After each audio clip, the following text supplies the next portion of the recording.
the Sports Saga podcast presented by Al Dias Electric. Hello, everyone, and thanks for joining us. Like, subscribe, share for a weekly episode wherever you are, YouTube, Anchor, Spotify. Thanks for joining us. Brady Kudo, along with Keegan Hamlin and our guest from the Milwaukee Journal-Sentinel, Mr. EMMETT PROSSER. EMMETT, thanks for being here. Welcome. And most importantly, how are you? How's it going, guys? Happy to be here. We're good. We're going to dive right into this. I'm going to start off with Keegan. Yeah, so do you want to talk about like who EMMETT PROSSER is? Like, what do you do? How'd your career start in what you do? And do you have any inspiration for how you started for what you did? Man, I've been at the Journal-Sentinel since in Milwaukee since 1995, and I've had a lot of different jobs.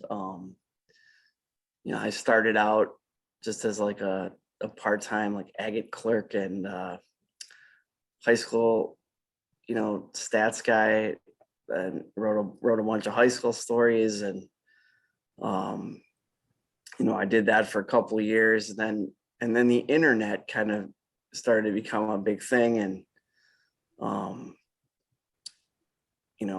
we launched like sports section on the internet, and I ended up going kind of from the newspaper to the internet side of things, and I've just had a host of different responsibilities over the years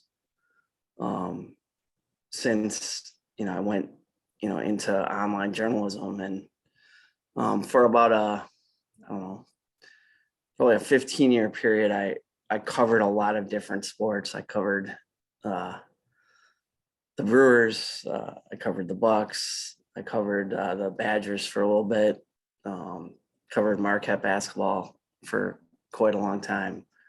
And then kind of the last, I'd say, 10 years of my career, I kind of moved over to the editing and producing side of things on the website.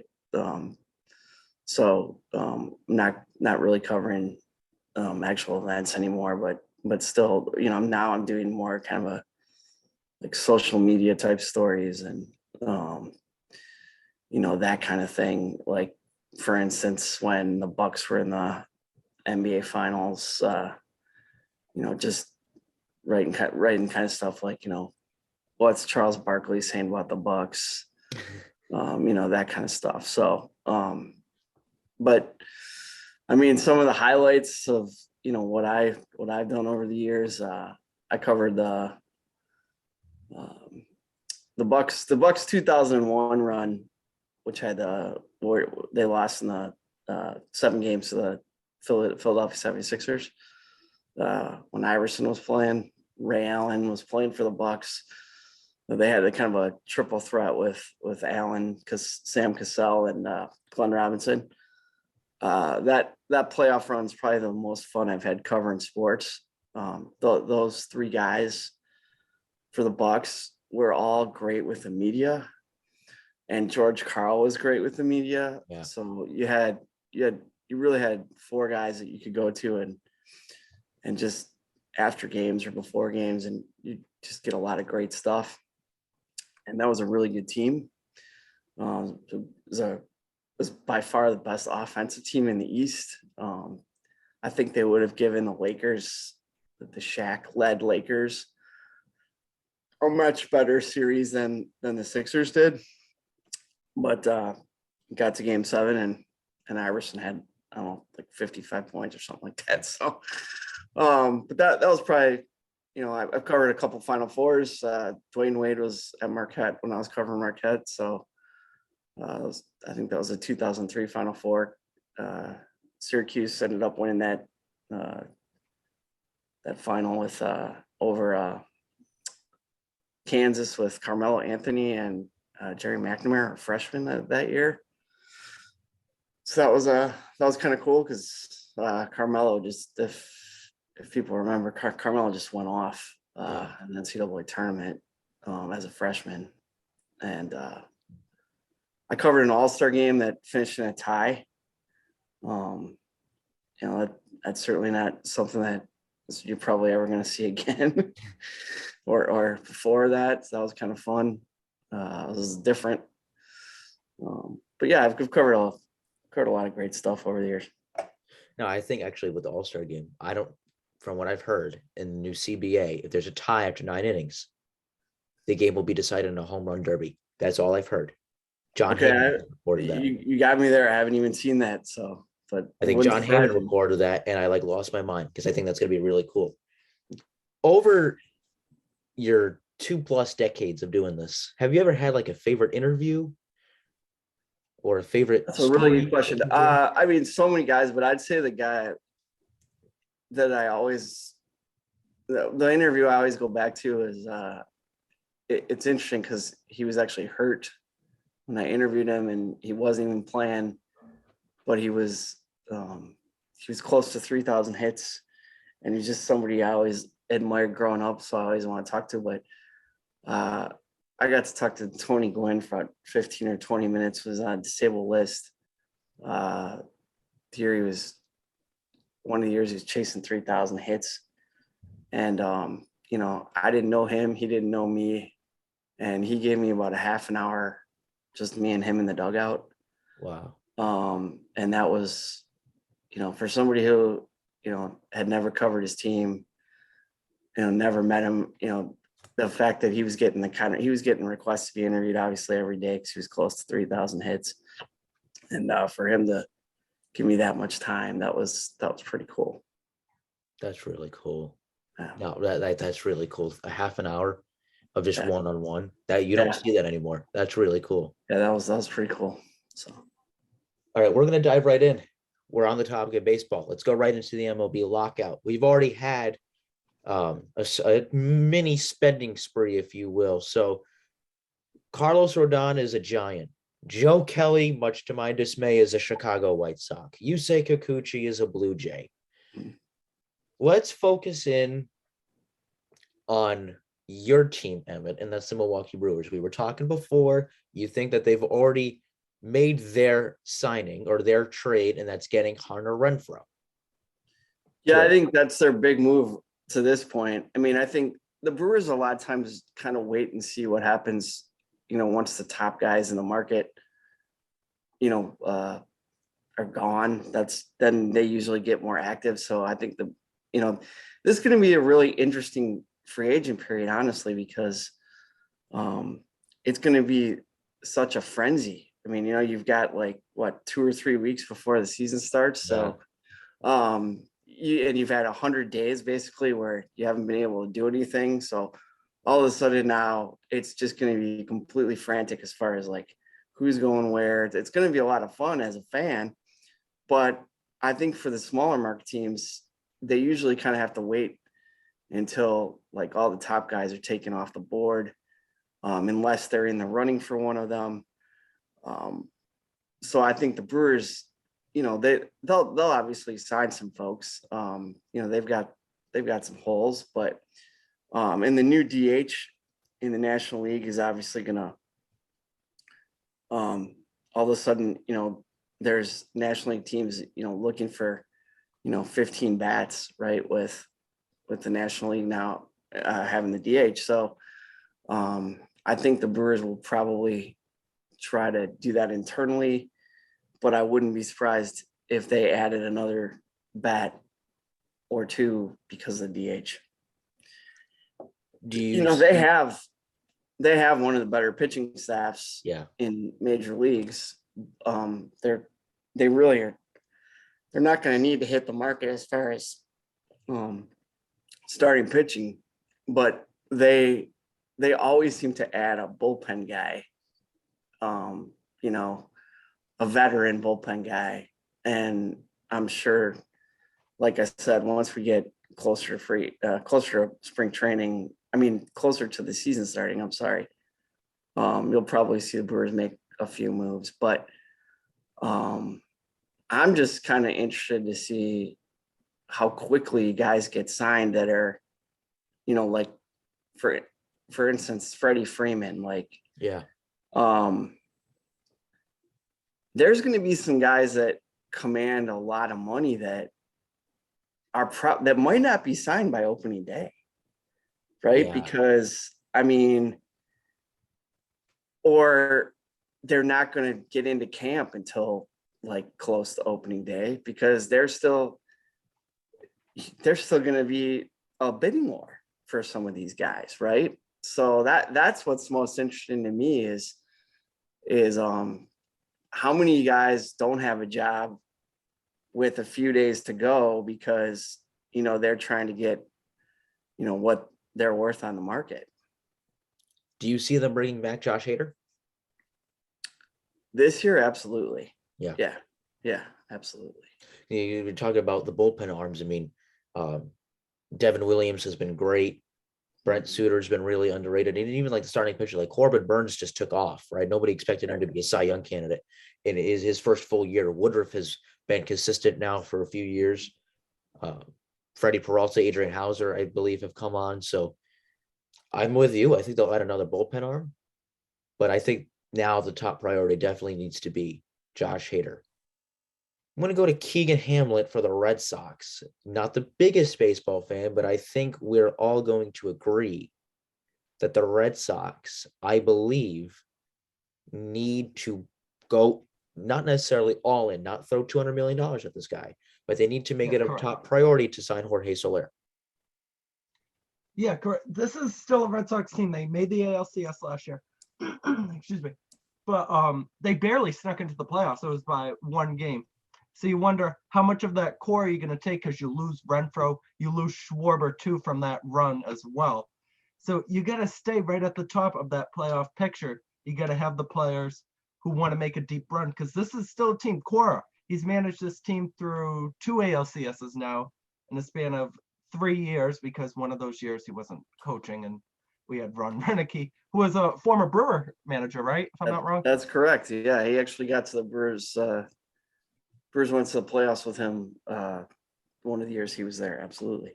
It was in 2011, I think he went to the NLCS. But yeah, you got to have the players who are going to keep up that tempo for the Red Sox. Mm-hmm. You got to keep going with the God, I'm blanking right now. But you just got to keep it moving. You got to stay right at the top of that playoff picture. Still prove you're a top 3, even at least a top 5 team in the AL. Because it's going to be a very tough division this year for the Right, because and especially with now we see a full Blue Jays team who is going to have a small advantage considering that they're playing in Canada, because if you're not vaccinated, you can't play in Toronto. And at least for the Red Sox, that's going to hurt them a lot because we have a couple names like Xander Bogaerts who are not vaccinated. I saw that on Twitter the other day. The Yankees, I mean, they're in it every year, obviously. The Rays, I think, will continue winning despite having an $80 million payroll. And then we have the Orioles, who, again, they're still in what seems like year 17 of a rebuild when it's really only been year 4. So we'll try to see if they can make a surprise run. But Emmett, I'll go to you. Do you see the Red Sox re-signing Kyle Schwarber or signing Jorge Soler? What do you think is more likely? Well, it's easier to sign Kyle Schwarber, right? He's not going to command the kind of money that Soler is going to command. But it's, Soler has more of a market. So I think it just, one thing I noticed about the Red Sox with a lot of their deals is that they try to sign guys like Soler that still have, kind of some prime left in their career, where they're still kind of in the prime. Once you get, they tend to not like to give those longer contracts to guys that are older. So, they've lost guys to other clubs who have been willing to, tack on extra years. That was especially the case when Theo was there. But I'm not, I honestly haven't really looked and seen who else is interested in Soler. I would assume the Braves, for instance, would Yeah. be very interested in Soler, especially if they don't sign Freeman. And that's why, it's so hard to predict, like, if the Red Sox are going to be able to sign him but there is no question that I think they're going to go get somebody that can hit a lot of home runs, right? Because, well, first of all, I mean, they traded Ren for the Brewers. I think he had 31 last year. Something like that. Pretty sure something like, I mean, that's, a lot of people don't realize that's a lot of homers. So, Yeah. They're going to probably go get somebody like that. But I would also say that they're going to be in a, Soler's going to command a lot of cash. So you got to figure that, they're going to have to be the one that wants to win that bidding war. Right. So, do I think it's possible? Absolutely. But I also think that a lot of these clubs, like the Red Sox, like, the bigger market teams, the Yankees, they've also kind of started to do a better job of figuring out ways getting guys that are where they don't have to pay $200 million and they still get the 30 home runs, where in the past, the smaller market teams did a better job of doing that. But I think the larger market teams have kind of figured out, over the last few years that, they sign the guys like, they sign the guys, for instance, like Christian Yelich. They take care of them. But then, like, they also, are doing a better job of making sure that they can get 35 home runs without paying $100 million for 35 home runs. I think a great name that just popped in my mind is Avisel Garcia, Right. who doesn't command 30 million a year, but he's going to hit 280 and 25 bombs. Exactly. Yeah. Guys like I could see the Red Sox signing a guy like that, just because he's going to give you, he might not give you 40, but he's not going to command the salary that Soler is going to command. Absolutely. Again, I as much as I think it's either going to come down to one of those two, I think Schwarber's a more realistic option, just because, again, he's a Massachusetts kid. So will he take maybe a little less money than Soler? Definitely. He's a lefty. And I think that's what the Red Sox need, is more of a lefty bat. So as much as I think they're going to target Soler. I'm sorry. Go ahead. No, you're good. Good. I was just going to say, he took such advantage too, from that, 1-year deal last year. He made that 1-year deal work for him, where he kind of had the good year, and then, he's gonna get a multi-year deal. Let's just say, definitely, because of the chance he took last year. And even another reason why I think he'll stay with the Red Sox, as much as they need a lefty bat, the pesky pole. It's 309 to right field, and it's a home run. Yeah. Let's move on. Let's go to March Madness. The bracket will be revealed in 6 hours. So excited. So we have some superlatives that we are going to dive into. Emmett Prosser, I'm going to go to you first. Which team is most likely to get upset in round 1? In round 1? Wow. Upset in round 1. I'm gonna say Michigan State. Michigan State. In Joel and Arnie's latest bracketology, they are a 7 seed projected to play Davidson, the 10. Are they really a 7? Okay, that's not a really good upset then. Well, 10 over Davidson, that's very possible. Honestly, I think that's going to happen. Yeah, that's a good I think that I don't really think this is one of those teams where the Tom Izzo has that number 1 guy. And a lot of times in the NCAA tournament, that hurts you. The Big Ten has just been kind of it's just been a meat grinder this year. Yes. As it usually is, but there's so many good teams in it. I mean, the fact that Michigan State, I believe, was actually the 7 seed in the Big Ten. Rutgers was the 4, even though a lot of it had to do with tiebreakers, but yeah. Yeah, I've been watching them play, and they're really inconsistent, but I guess that I just see them going out early. Keegan. I know you're gonna hate me for this, Brady, and I hate saying it too. I have Providence on the list. Now, hear me out. Hear me out. Out of 358 Division I teams in men's basketball, Providence in schedule difficulty is ranked 125th. They haven't had a lot of tough competition. They played Purdue already. They played Villanova twice. Both were lost. You could say, oh, one, you don't have your starting point guard, and then, oh, we get all the talk about the refs and everything like that. Same excuse for every single team. And then they had the loss to Creighton. I wonder if that's going to put a halt right in there, because you've lost 2 of your last 3 games. And you wonder if that's going to carry over to March Madness, where you're going to face a lot tougher competition than most of the games you played in the regular season. Providence, a projected 5 seed in Lenardi's bracketology, projected to play the winner of Michigan, Texas A&M. I bounced around with this. I've thought LSU, I've thought UConn, but I'm just going off of Lenardi's latest. Hold on one second. I want to say something about Providence. Because I think Providence had a fantastic season this year. Oh, yeah. And I love Ed Cooley. I absolutely love the guy. I am concerned about Providence because of how many close games they've played. Yes. They have just played a ridiculous amount of close games, whether they're playing Butler or playing Villanova.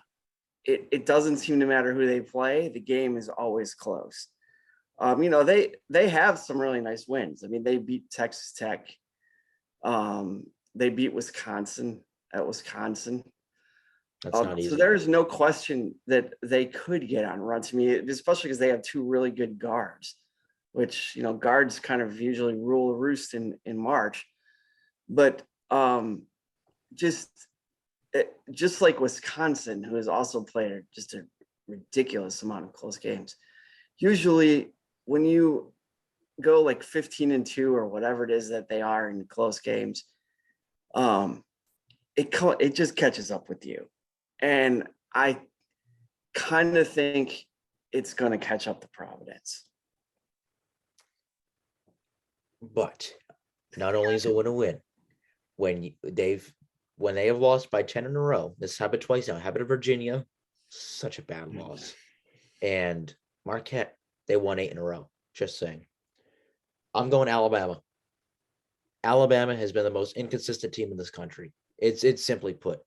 They're projected to play Rutgers in round 1. That's a 6-11 matchup. And I know a lot of 11s that you tend to beat 6s, but Rutgers, they made it to the Sweet. They did make it to Sweet 16 last year. They beat Clemson round 1. They beat Houston in round 2. Ron Harper and Geo Baker have been amazing, and they're able to because you don't know what they're gonna do. They have the in and out game. They have Omori inside. They have Baker and Harper control the perimeter. So I would not shock to see Alabama, even if they don't play Rutgers, even if they play a Loyola Chicago, Colorado State, a team like that. I think Alabama is very, very vulnerable. They've had some bad losses, but they've also had some good wins. But when you lose to Iona, like they lost to Iona in December, that's. Well, they beat Gonzaga, right? I know that was at I think Seattle. Alabama beat Gonzaga, didn't they? Did they win that? Here's my thing with Alabama. Alabama. They beat Gonzaga, yes. Alabama last year could defend, and they could shoot the 3. This year, they basically need to shoot the 3 to win. If they don't, they lose because they do not play good defense this year. No. Last year, they were one of the most efficient. They were defensive efficiency. They were fantastic, and they were more consistent shooting the 3 ball. They're one of those teams that it's all about analytics for them. They shoot a ridiculous amount of 3s like Villanova does. And basically, their hope is they're going to make more than you and they're going to win the game. And they're really talented and they're really fast. They're fun to watch, but yeah, I just don't like the way they defend this year, and No. I could definitely see them going out early. The most likely to make a Cinderella run, Keegan Hamlet. I put Murray State. The way they've been playing all year. I was telling you before we started this when we were on our Instagram live. This is a really hot take, but it could happen. My ceiling for them is the Elite Eight. If they play the way they've played, they could get there. They really could. Emmett. Oh, I think he stole my team, but Cinderella run. I'll tell you what. I'll take a team that I watched play last night. I'll take Virginia Tech. Oh yeah. I've seen them play a bunch of times this year, and one thing I've noticed about them is that they can all shoot, and that kind of makes up for a lot of sins in March. Is when you make shots, and if you've watched them this week, they've made a lot of shots. Mhm. They made a lot of shots against North Carolina. They made a lot of shots last night against Duke. They've got multiple guys that can really cause problems with matchups offensively, because even though they're small, they're long and they're quick. And like I said, I'd say they have probably 4 guys out of their 5 guys that start that can make threes. And I think that their offense is a little bit more unpredictable than most teams' offense is these days. And I really like their coach. So I'll take Virginia Tech. This is going to pain me to say this. It's going to make EMMETT PROSSER really, really happy. Marquette. Marquette does everything so well. Are they inconsistent at times? Absolutely. Tyler Kolek is from Cumberland, Rhode Island, which is about 35 minutes south of us. And he has put on a show. That 1-2-3 punch with Tyler Kolek, Justin Lewis, and Kirk Queth is just about as any good as any trio in this country. They're projected to play Memphis in round 1. And if they get that far, they're projected to play Kansas. So that can be tough, but it is March. Anything can happen. I'm really, it would not shock me to see Marquette in the Sweet 16, Elite 8. I'll go Sweet 16. It wouldn't shock me in the least. Our Marquette's, like a lot of teams, they play really well when the 3 ball's dropping. My issue with Marquette is that they rely too much on the 3 ball, and I think that their 2 best shooters from 3 are not their best players. So, sometimes I think that they kind of lose track of Justin Lewis, who's by far their best player. Mm. Kolek is one of the better passers in the country. Yeah. But what's really surprised me is that when he came in, everybody talked about how well he could shoot the ball at George Mason, and he has not shot the ball well this year. If he finds his perimeter stroke, Marquette is going to be a real dangerous team. But there's just been times this year where they've struggled to shoot the ball. They're kind of in one of those they had that one stretch where I think they won 7 out of 8 games, and most of those teams are ranked. I think like at least 5 of those teams were ranked. I know Providence was one of them. They were ranked. Right. They just destroyed Providence in Milwaukee. Providence paid them back a few weeks later at the dunk. So, they're an interesting team. But, they're another team that they have to, in order for them to score consistently, they have to score off their defense. So the key with Marquette is how you handle the various pressures and traps that they throw at you throughout the game, because they get a lot of offense out of that. Obviously, points off turnovers for them will be huge. No doubt. Let's get into our final superlative. Keegan Hamlet, which team is most likely to win the whole thing? I have Auburn. I'm sorry, but Don't apologize. no, That's a but good that's pick. just the team I have because I don't trust any of those other top 5 teams to go far. Maybe Kentucky, maybe Baylor, but we all know how Gonzaga ends. Arizona, I don't like the inexperienced teams. Auburn has once in a while been there, and they've shown it this season. They're my choice to win it. I'm taking another SEC team. I got a Kentucky. I mean, Oscar Tshiebwe is probably going to be the National Player of the Year. And when you have a guy that averages the same amount of points as he does rebounds, it's really, really tough to defend against him. Just about everybody on that team can shoot the 3 ball. Kellen Grady has been amazing for them. Jacob Toppin, he's really long, right? He's really good at everything. They're good defensively. Emmett, I like Kentucky. I like Kentucky until yesterday. And then they didn't shoot the ball well, and it kind of scared me. I'm gonna slightly go off the board here. Well, not really, but even though they lost last night, I'm gonna probably take UCLA. Why? I'm interested now. I like their starting 5. And I like that they have a true point guard. Tiger Campbell. And one of the things that really bothers me about a lot of these teams, for instance, Arizona is a great example. They don't really have a true point guard. And I don't really know. Consider Benedict Mathurin a true point guard? Well, he's a scorer. Yeah. Okay. I'm just saying, like, so he's obviously a guard and he's a great player, but he's looking to score first. But I guess I just like the combination of Campbell, Johnny Juzang, and Jaquez in the tournament. I just think that's going to be tough for guys to defend. I really do. Yeah. So I like UCLA to get back to, let's just put it this way. I like them to get back to Final Four. Another team that I really think can make the Final Four that's off the board is Iowa. I don't know if anybody's been watching Iowa play, but I watched them yesterday. They can shoot it, man. Yeah, I can. I mean, they can really shoot it. They've got a top probably 4 player in the country in Keegan Murray. Mm-hmm. And that might be, it might be better than 4.